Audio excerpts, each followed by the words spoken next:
Hello, good morning everyone. How are you all? I am fine and hope you people are great.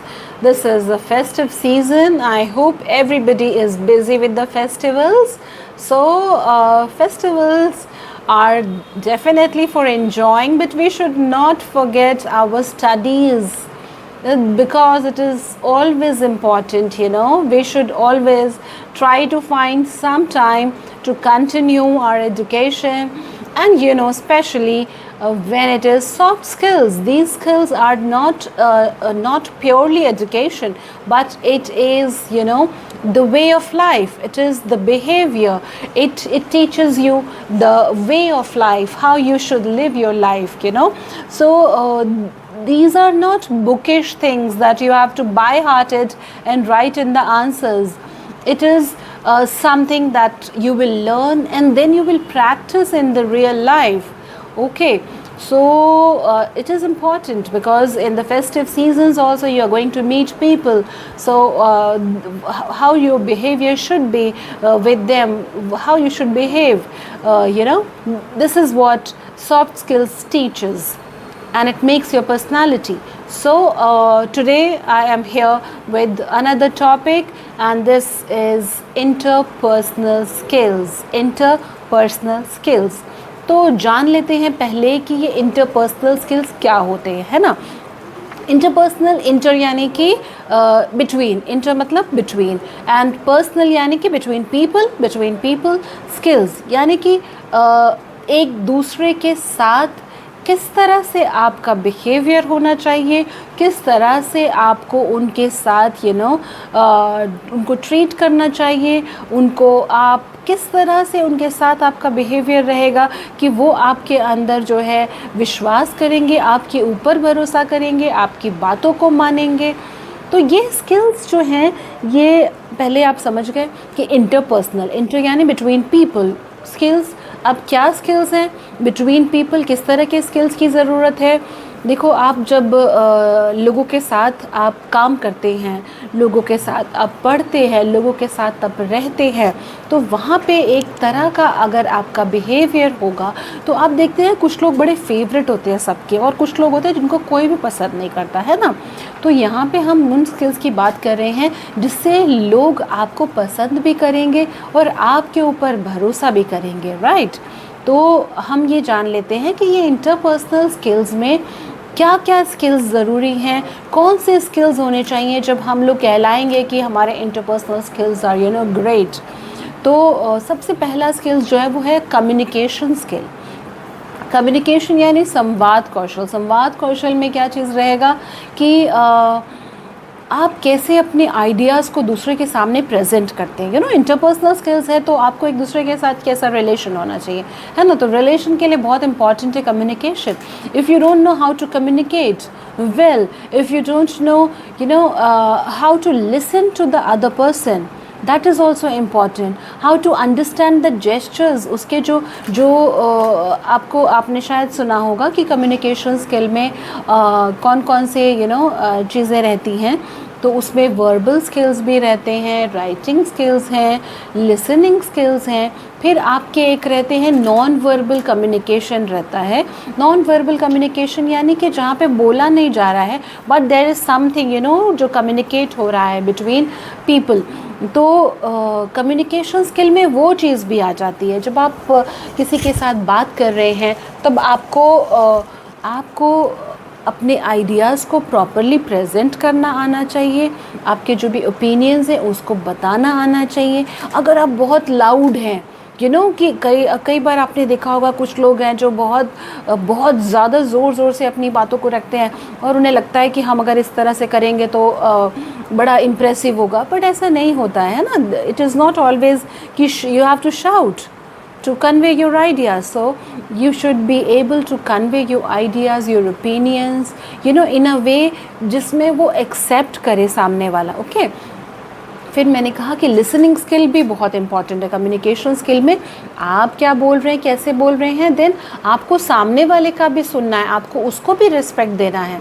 कि ये नहीं कि हम बोल रहे हैं और वो जैसे ही बोलता है हम उसके ऊपर ही चढ़ जाते हैं ना, उसकी बातों के ऊपर चढ़ करके हम बोलने लगते हैं. So that will not be effective and the other person will definitely not like it.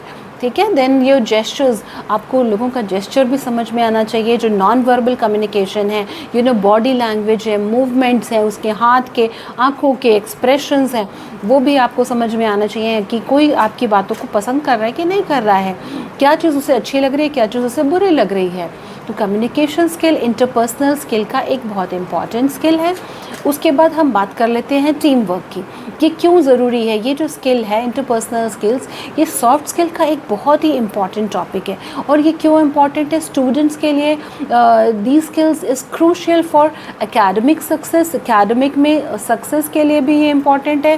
Then team work के लिए ये बहुत इम्पॉर्टेंट है. और फ्यूचर करियर अपॉर्चुनिटीज़ के लिए बहुत इम्पॉर्टेंट है, क्योंकि आगे चल कर के आप लोगों को टीम लीडर्स बनना है, आपको सक्सेसफुल मैनेजर्स बनने हैं, आपको लोगों से काम भी लेना है.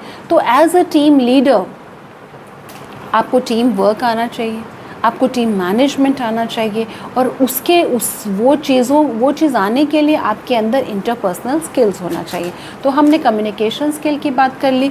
अब हम बात कर रहे हैं टीम वर्क की, है ना. तो टीम को एक साथ ले करके किस तरह से काम करना, आपको भी पता होगा कि लोगों को अपनी बातें मनवाना ये एक बहुत बड़ी कला है. और जो इंसान ये कर पाता है वो बहुत आगे बढ़ सकता है, बहुत कामयाब हो सकता है. तो टीम वर्क क्या है? Working collaboratively with others towards a common goal. आपका एक कॉमन गोल है, उसको पाने के लिए एक टीम मिलकर के काम करती है. तो उस टीम को आपको कैसे इंस्ट्रक्ट करना है, किस तरह से आपको उनको चीज़ें समझानी है कि वो आपकी चीज़ों को माने, आपकी चीज़ों को फॉलो करें, है ना. अगर आप बहुत ज़्यादा अथॉरिटेटिव होंगे कि ये करना है, ये करना है, ये करना है, तो people will not do things wholeheartedly. आप जब उनको समझा के करेंगे कि ये हमारा मकसद है और ये हम अगर अचीव करते हैं तो इससे हमें क्या फ़ायदा होगा, तो वो ज़्यादा मोटिवेट होंगे और वो अपना 100% देंगे. इसके बाद जो तीसरी चीज़ है वो एम्पथी है. एम्पथी क्या है? Understanding and being sensitive to the feeling and perspective of others. ठीक है, कि लोगों की भावनाओं को समझना, लोगों के इमोशंस को समझना.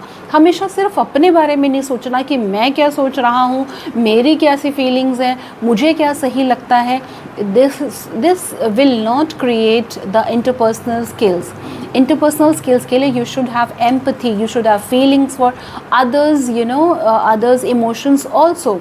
You should be sensitive to them. अगर किसी के साथ कोई बुरी चीज़ हुई है, कोई दुखी है, तो आपको उसके इमोशंस को उस वक्त समझना होगा, आपको उस वक्त सहानुभूति देनी होगी. और उस वक्त आपको, अगर आप उसे कमांड करेंगे कोई भी चीज़, तो डेफिनेटली वो नेगेटिव हो जाएगा.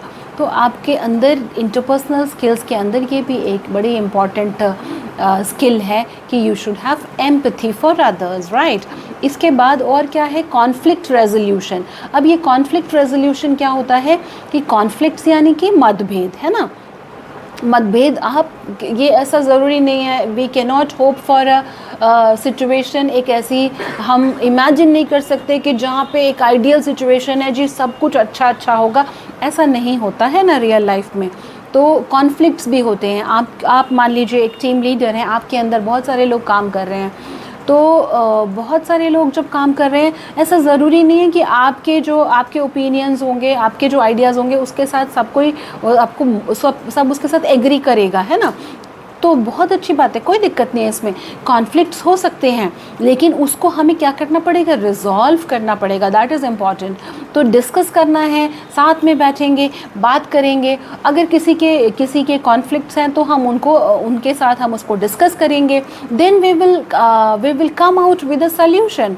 ठीक है, हम एक सोल्यूशन की तरफ हम आगे बढ़ेंगे, कंस्ट्रक्टिव सोल्यूशन लेकर के आएंगे, जिससे कि जो सामने वाला है उसकी बात को भी हम रिस्पेक्ट करें और जो हमारा मकसद है उसको हम कहीं भी उससे हम डेविएट ना हो. तो ऐसी स्थिति में फिर क्या होगा? सामने वाले बंदे का आपके ऊपर बहुत विश्वास बढ़ जाएगा. और जब एक बार विश्वास बन गया तो फिर वो आपके लिए हमेशा ही will be there for you and he will always be with you. और फिर वो जो मत है, वो जो भेद है, वो हमेशा के लिए ख़त्म हो जाएगा अगर आप उसको पॉजिटिवली कंस्ट्रक्टिवली रिजॉल्व करना अगर आपको आएगा वो, राइट. उसके बाद फिर क्या है, अडेप्टेबिलिटी। अडेप्टेबिलिटी का मतलब है कि being flexible and open to change. अगर आपने अपना एक सोच के रखा है जी ऐसे है, इसको इसी तरह से होना चाहिए, हम इसी तरह से चलेंगे और इसी तरह से काम करेंगे, only this is the way, तो ये क्या हुआ, ये हुआ कि भाई आप बड़े एडमेंट हो गए। और एडमेंट जो अगर आपका बिहेवियर रहेगा तो नोबडी विल लाइक इट, ठीक है, nobody is going to like this kind of behaviour, और उसको कोई सपोर्ट नहीं करेगा और उसमें आप आगे भी नहीं बढ़ेंगे। तो अडेप्टेबिलिटी इज़ वेरी इंपॉर्टेंट। और आज के समय में जहाँ पे लोग बहुत स्मार्ट हैं, आपकी टीम में जितने भी लोग होंगे उनके अपने आइडियाज़ होंगे, they are you know they will definitely have their own opinions and they will like to impose those opinions on you. तो आपके अंदर अडेप्टेबिलिटी होनी चाहिए उनको सुनने की, और अगर कुछ अच्छा है तो उसको एक्सेप्ट करने की और उसको फिर फॉलो भी करने की। ये नहीं है कि मैं if I am the boss then I am always correct and I am always going to do whatever I like ना, then people will not like you and then the interpersonal skills जो हैं वो आपके वो अच्छे नहीं माने जाएंगे। People will not help you, people will not support you and you will not progress as a team leader. इसके बाद आ जाता है हमारा networking, that means building and maintaining professional relationships that can benefit academic and career. Networking यानी कि एक दूसरे के साथ मिल करके काम करना, एक दूसरे को सहयोग करके आगे बढ़ाना, ये बहुत इम्पॉर्टेंट है आज के समय में। तो अगर आपके अंदर ये सारे स्किल्स रहेंगे तो आप डेफिनेटली एक सक्सेसफुल एक मैनेजर, एक लीडर, एक बॉस बन पाएंगे, और जो भी आप काम करवाना चाहते हैं लोगों से वो आप काम करवा पाएंगे। और इसके अलावा एक और स्किल है जो बहुत इंपॉर्टेंट है इंटरपर्सनल स्किल्स में, वो है cultural awareness, recognising and respecting cultural differences which is increasingly important in our globalised world. इसका मतलब ये है कि कल्चरल अवेयरनेस भी हमारे अंदर होना ज़रूरी है कि हम सिर्फ ये नहीं है कि हम सिर्फ अपने आप को इम्पोर्टेंस दें और सिर्फ अपने कल्चर को इम्पोर्टेंस दें। हमें there should be respect for every culture, every religion, every state, every region, every people.